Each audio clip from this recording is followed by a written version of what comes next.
Students आइए देखते हैं नेक्स्ट टाइप का क्वेश्चन। जब ईयर सेम हो, जब ईयर सेम हो तब हम क्या करेंगे, मेरी बात सुनना ध्यान से। आपको ईयर से नहीं मतलब है, जब ईयर सेम रहा करे। आप डेट को देखो, डेट को देखो, मंथ को देखो, और मंथ में ये देखो सबसे पहले कौन आ रहा है, इसके अकॉर्डिंग ही देखना है कौन पहले लिखा हुआ है। आप मंथ के अकॉर्डिंग देखो, जनवरी फरवरी मार्च अप्रैल, पहले कौन आ रहा है, अप्रैल आ रहा है, तो इस अप्रैल को आप यहाँ पे चिपका दो, ठीक है। उसके बाद आता है अगस्त, अगस्त को आप यहाँ पे चिपका दो। अब मेरी बात सुनना ध्यान से, अप्रैल के बाद क्या आता है, मई आता है, मई के बाद क्या आता है, जून आता है, जून के बाद क्या आता है, जुलाई आता है, जून के बाद क्या आता है, जुलाई आता है। मेरी बात सुनना ध्यान से, अप्रैल के लिए आप क्या करना है कि अप्रैल में देखो कितना दिन बचा हुआ है, अप्रैल की 29 तारीख है ना, तो अप्रैल में कितना दिन बचा, एक दिन बचा।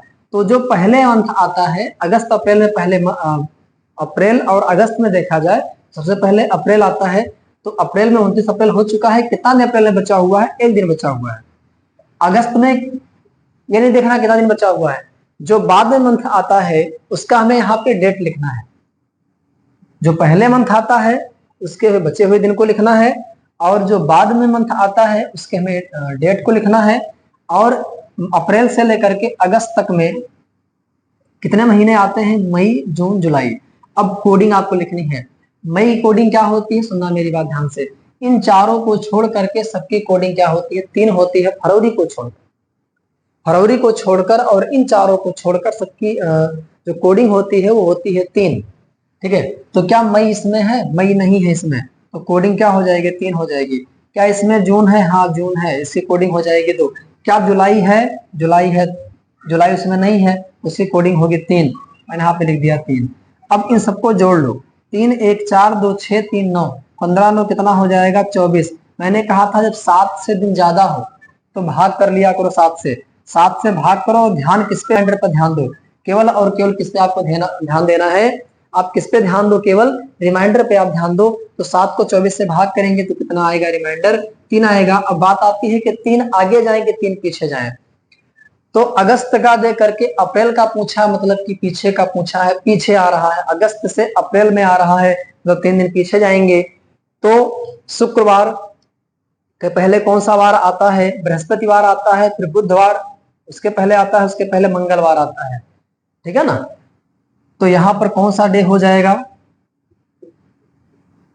ट्यूसडे हो जाएगा, समझ आया, मंगलवार हो जाएगा। क्लियर हुआ। अब बढ़ते हैं नेक्स्ट क्वेश्चन की तरफ। फ्रेंड्स यहाँ पर नेक्स्ट क्वेश्चन है कि 30 अप्रैल 2024 को शनिवार था, तो 25 जनवरी 2024 को कौन सा वार होगा, ठीक है ना। यार यहाँ पे क्या है, सेम है। इसके लिए करते क्या, मैंने बताया था कि मंथ के नाम में देखो सबसे पहले कौन आता है, जनवरी आता है, जनवरी को आप पहले लिख लीजिए।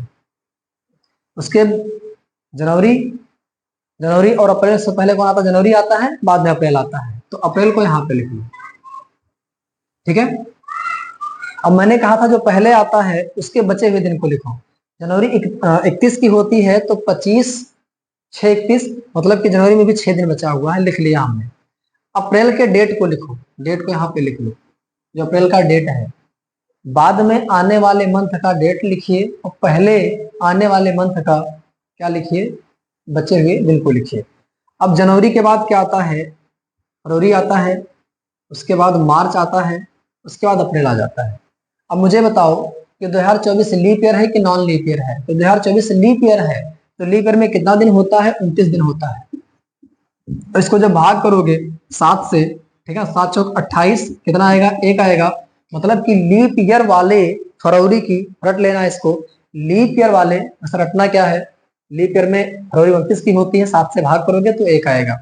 नॉन लीप ईयर में फरवरी 28 की होती है, 7 से भाग करोगे तो 0 आएगा, ठीक है। तो आपको फरवरी का कोडिंग याद रखना है। तो यहाँ फरवरी कोडिंग क्या होगी, 1 होगी।